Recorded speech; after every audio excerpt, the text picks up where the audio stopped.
오늘은 안톤 예가와 아서 보리엘로의 포퓰리스트 모멘트입니다. 원래 이 말은 샹탈 무페가 사용한 말로 포퓰리즘 국면 정도가 되겠습니다. 저자들에 따르면 2008년 글로벌 금융위기를 포퓰리스트 혹은 포퓰리즘이 다시 등장하게 되는 순간으로 묘사하고 있습니다. 금융위기가 그동안의 지배적 패러다임이었던 신자유주의가 물러나가고 새로운 패러다임, 즉 케인즈주의에 입각한 새로운 합의, 예를 들면 금융이라든지 공공투자, 확장적 통화정책에 대한 규제와 같은 합의를 만들어낼 수 있을 것이라고 기대했지만 실제로는 그렇지 않았다는 것이죠.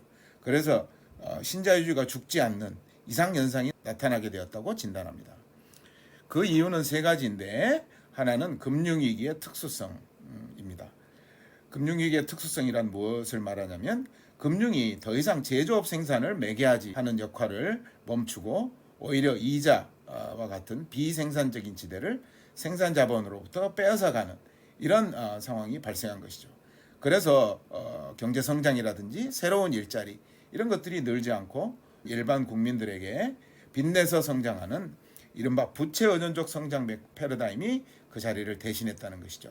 그래서 국민들은 더 적게 받고 더 많이 빌리는 사태가 발생한 것입니다.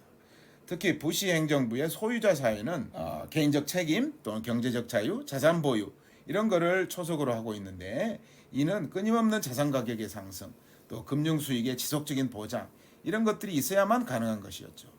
금융 혁신이 자본주의의 주기적 위기를 해결할 것이고 소비를 통해서 지속적으로 성장한다는 신화가 필요했던 것입니다. 그런데 현실은 금융회사와 빅테크 기업들의 부를 늘리기만 했던 것이죠. 그래서 대중들은 더 가난해졌고 그 결과 대중들은 이에 대해서 배신감을 느끼게 되었다는 것이죠. 이것이 바로 포퓰리즘 등장 원인의 하나가 되었다는 것입니다. 대등장의 두 번째 원인, 위기에 대한 정치 지도자들의 대응을 들고 있습니다. 정치 엘리트들은 이런 금융위기에 대해서 어떻게 대응을 했냐면 긴축 정책과 재정 건전화 같은 것들로 대응을 했다는 것이죠. 시스템이 붕괴됐고 그것을 치료하는 데는 고통이 따를 수밖에 없지 않냐 이러면서 긴축 정책을 계속 펼쳤고 오히려 이런 긴축을 자신들의 정책을 정당화시키는 수단으로 활용했다는 것이죠. 그래서 예를 들면 클라라 마테이 같은 사람들은 캐피탈 오더라는 책에서 긴축이 민주주의를 오히려 위기에 빠뜨리고 파시즘으로 길을 열어주는 오히려 정책적인 이데올로기적인 역할을 했다고 하죠. 이 클라라 마테이의 얘기를 잠깐 해보면 긴축이 우리 모두를 위한 경제정책이라고 하는 말은 헛소리다라고 비판하고 있고 이 긴축이라고 하는 것이 정부와 엘리트층의 실수와 책임을 다수에게 전가하는 책임 회피이며 소수 부유층만을 위한 정책이다라고 얘기를 하고 있습니다.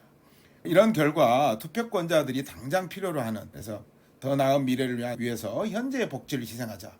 이 긴축 정책이 그런 것이죠. 그런 일들이 굉장히 많이 발생하게 됐고 그래서 이러한 정책들이 긴축이라는 이름으로 시행되고 심지어는 너무 많은 민주주의는 해롭고 인플레만 유발할 것이라는 주장도 있었다는 것이죠. 이런 가운데서 특히 반민주주의가 확산되고 영국 대치수장의 대안은 없다라고 하는 포퓰리스트 국면의 등장의 세 번째 원인, 대안의 부재, 마땅한 대안이 없었기 때문에 오히려 이런 포퓰리즘이 더 극성을 부리게 됐다는 얘기를 하고 있습니다. 대중들은 민의를 대표하는 채널이 오히려 정체되고 굉장히 답답한 들을 많이 느꼈다는 것이죠.